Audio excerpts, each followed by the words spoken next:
ધોરણ 10 પ્રકરણ 12 સ્વાધ્યાય 12.1 નો ત્રીજો દાખલો.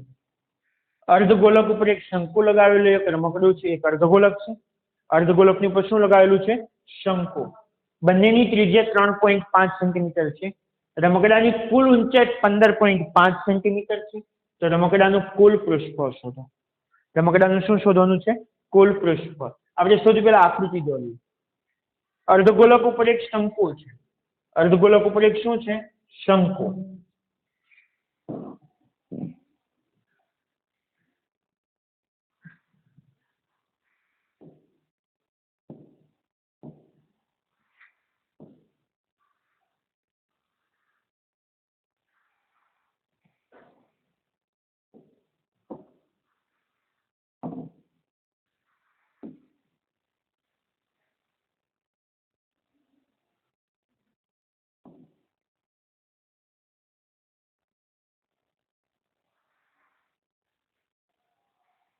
ખ્યાલ આવ્યો?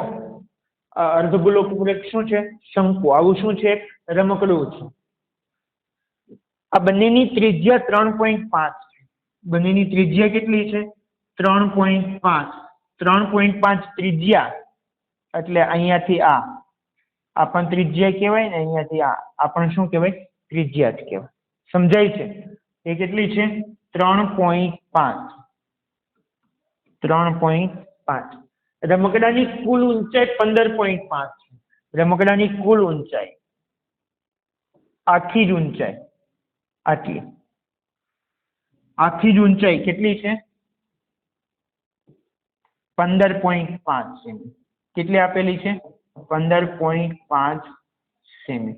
સેમી નથી લખતો, ખાલી 15.5 લખો એટલે સમજ પડે આપણને. ઓકે? તો રમકડાનું કુલ પૃષ્ઠફળ શોધો. બોલો કઈ રીતે શોધીશું? રમકડાનું કુલ પૃષ્ઠફળ શોધવું છે. પૃષ્ઠફળ એટલે ઉપર શંકુ છે તો શંકુની વક્ર સપાટીનું ક્ષેત્રફળ. શંકુ માટે ટીએસએ નહીં આવે, સીએસએ, કર્વ સરફેસ એરિયા. અને અર્ધગોલક માટે પણ સીએસએ આવશે.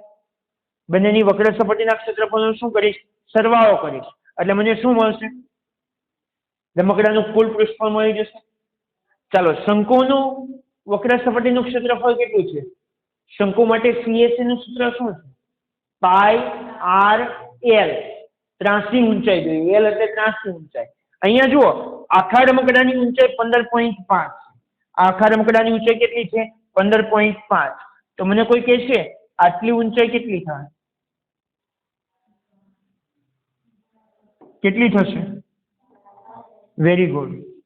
આ થશે 12 સેમી. રેડ લાઈન કરી છે તે કેટલી થશે? 12 સેમી. શા માટે 12 સેમી થશે? કારણ કે આ 15.5 એમાંથી 3.5 બાદ કરવાનું. 3.5 બાદ કરો તો શું જવાબ આવે? 12. ખ્યાલ આવ્યો? એની ઉપરથી આપણને ત્રાંસી ઊંચાઈ પણ મળી શકે. ત્રાંસી ઊંચાઈ એટલે આ. ખ્યાલ આવે છે? તો ચાલો લખીએ. શું લખીશું? સૌથી પહેલા શંકુ માટે અથવા પેલા અર્ધગોલક માટે લખી નાખીએ. અર્ધગોલક માટે. અર્ધગોલક માટે એક જ વસ્તુ જોઈએ, ત્રિજ્યા. અને ત્રિજ્યા આપી છે 3.5 સેમી. હવે વાત કરવા માટે કરીશું શંકુ માટે. ચાલો, શંકુ માટે. શંકુ માટે શું શું વસ્તુ આપેલી છે? ત્રિજ્યા આપેલી છે. કેટલી આપેલી છે? 3.5 સેમી. કારણ અહીંયા લખેલું છે બંનેની ત્રિજ્યા. સમજાય છે? ચાલો, સીધી ઊંચાઈ h. શંકુની સીધી ઊંચાઈ h આપણે આ રેડ લાઈન કરી છે. કેટલી આવી? 12. કઈ રીતે આવી? કારણ કે આખી રમકડાની ઊંચાઈ કેટલી છે? 15.5. એમાંથી અર્ધગોલકની બાદ કરી. કેટલી? 3.5. તો જવાબ આવ્યો 12 સેમી. આ શું મળ્યું આપણને? સીધી ઊંચાઈ. પણ આપણે વક્ર સપાટીનું ક્ષેત્રફળ જ્યારે શોધતા હશું ત્યારે આપણને ત્રાંસી ઊંચાઈની પણ જરૂર પડશે. તો એલ બરાબર સૂત્ર શું છે? વર્ગમૂળમાં h² પ્લસ r². ચાલો, વર્ગમૂળમાં h². h કેટલો? 12. 12 નો વર્ગ 144. સમજાય છે? વત્તા r. r કેટલો? 3.5 એટલે 35/10 લખાય. બોલો 35/10 35 નો વર્ગ 35 નો વર્ગ શોર્ટકટ તમને ખબર છે ને? સૌથી પહેલા છેલ્લો અંક છોડી દેવાનો 3 નો વર્ગ 9 9 ની પાછળ 2 શૂન્ય લગાવવાના 5 દુ 10 તારીખ 30 એની પાછળ 1 શૂન્ય લગાવવાનો અને 5 નો વર્ગ 25 એની પાછળ 1 પણ શૂન્ય લગાડવાનો નથી. સરવાળો કરીએ 0 0 5 5 0 0 2 2 9 ને 3 12 એટલે 35 નો વર્ગ કેટલો આવશે 1225 ભાગ્યા પોઈન્ટ છે 35 લીધા હતા એટલે છેદમાં 10 10 નો વર્ગ કેટલો આવશે 100. લસા લઈ લઈએ અંદર વર્ગમૂળમાં તો વર્ગમૂળમાં 144 ને 100 વડે ગુણાશે એટલે 144 00 વત્તા 1225 છેદમાં 100 આવશે. ચાલો સરવાળો કરી દઈએ. શું થશે સરવાળો?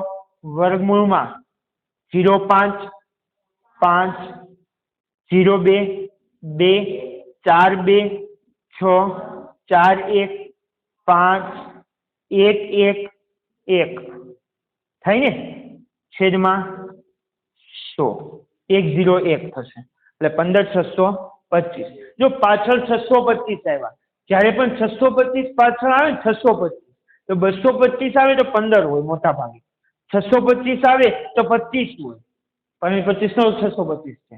અને તમને ખબર છે 100 નો વર્ગ 10,000 100 નો વર્ગ કેટલો થાય? કારણ કે 2 મીંડા લગાડી દેવાનો વર્ગ હોય 2 મીંડા છે તો બીજા 2 લગાડી દઈએ 10,000 થાય ને. અહીંયા 15625 છે 100 ઉપરની સંખ્યા છે. આપણે 125 માટે ચેક કરીએ. કોના માટે ચેક કરીએ? 125 માટે. હમણાં કર્યું હતું તેમ જ 125 નો વર્ગ કરવાનો છેલ્લો અંક છોડી દેવાનો. ચાલો 12 નો વર્ગ 144 છેલ્લો અંક છોડ્યો એટલે કેટલા શૂન્ય 2 5 દુ 10 10 ગુણ્યા 12 120 એની પાસે કેટલા શૂન્ય 1 5 નો વર્ગ 25 કરો સરવાળો 5 2 6 5 1 આવી ગયા 15625 આવી ગયા. તો બોલો 15625 કોનો વર્ગ છે? બરાબર વર્ગમૂળમાં 125 એટલે વર્ગમૂળ કરવાની જરૂર જ નથી સીધું વર્ગમૂળ કાઢીને 125 અને બોલો 100 નું વર્ગમૂળ કેટલું થાય તો ખબર જ છે કેટલું થાય 10. તો આપણો ફાઇનલ જવાબ આવી ગયો L બરાબર 12.5 સેમી. ખ્યાલ આવે છે કે લંબાઈ છે એટલે સેન્ટીમીટરમાં લઈશું. ચાલો હવે શું શોધીશું? રમકડાનું કુલ પૃષ્ઠફળ. ચાલો લખાવો રમકડાનું કુલ પૃષ્ઠફળ બરાબર બોલો કુલ પૃષ્ઠફળ શોધવા માટે શું કરીશું? બોલો અર્ધગોલકનું શું આવશે? CSA કે TSA? CSA curve surface area. Curve surface area એટલે વક્ર સપાટીનું ક્ષેત્રફળ પ્લસ અર્ધગોલક પછી કોનું આવશે? શંકુનું શું આવશે? CSA. ચાલો અર્ધગોલકની CSA નું સૂત્ર વક્ર સપાટીનું ક્ષેત્રફળનું સૂત્ર અર્ધગોલક માટે 2πr² પ્લસ શંકુનું વક્ર સપાટીનું ક્ષેત્રફળનું સૂત્ર πrl. શું સામાન્ય નીકળે? ગણતરીમાં સરળતા માટે શું લેવાનું? સામાન્ય. શું નીકળે છે સામાન્ય? πr. શું બચ્યું અહીંયા? 2r plus l. સમજાય છે? પાઈ કેટલો લઈશું?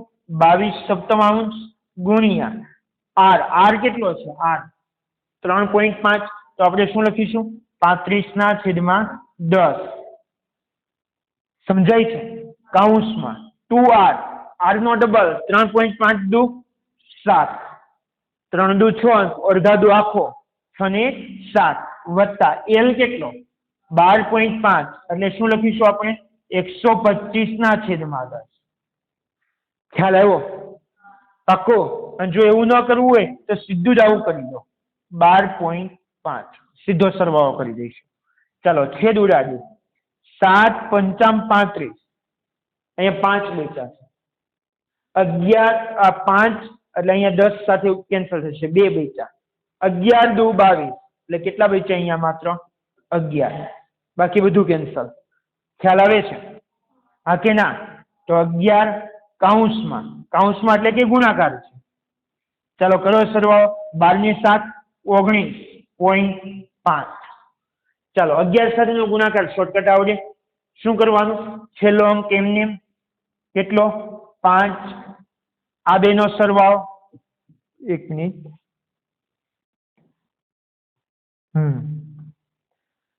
થોડી જગ્યા રાખી દો એટલે તમને સમજ પડે. હા, આ બેનો સરવાળો બોલો. 9 ને 5 14, 14 નો 4 વધી 1. આ બેનો સરવાળો 9 ને 10, 10 ને 1 વધી 1 હતી 11 વધી ફરી પાછી કેટલી આવી? 1. આ બાજુ કઈ નથી એટલે 1 ને 1 2. સમજાય છે? અહીંયા પોઈન્ટ પછી અંક છે તો અહીંયા પણ પોઈન્ટ પછી એક અંક. કેટલો જવાબ આવ્યો? 214.5. તો જવાબ કેટલો આવશે? 214.5. શું છે આ? પૃષ્ઠફળ. એકમ શું આવશે? વર્ગમાં. ઘનફળ હોય તો ઘનમાં, પૃષ્ઠફળ હોય તો વર્ગમાં. છેલ્લો જવાબ લખીશું. શું લખીશું? બોલો જવાબ. આમ રમકડાની રમકડાનું કુલ પૃષ્ઠફળ. રમકડાનું કુલ પૃષ્ઠફળ કેટલું આવ્યું? 214.5 સેન્ટીમીટરનો વર્ગ. સમજાય છે? આ દાખલામાં સૌથી મહત્વનું શું છે? આકૃતિ. આકૃતિ આવડે એટલે દાખલો ગણતા તમને આવડે. સૌથી મહત્વની આકૃતિ. પછી સૂત્રો યાદ રહેવા જોઈએ. અને કેટલાકના તમને વર્ગ અને ઘન આવડવા જોઈએ.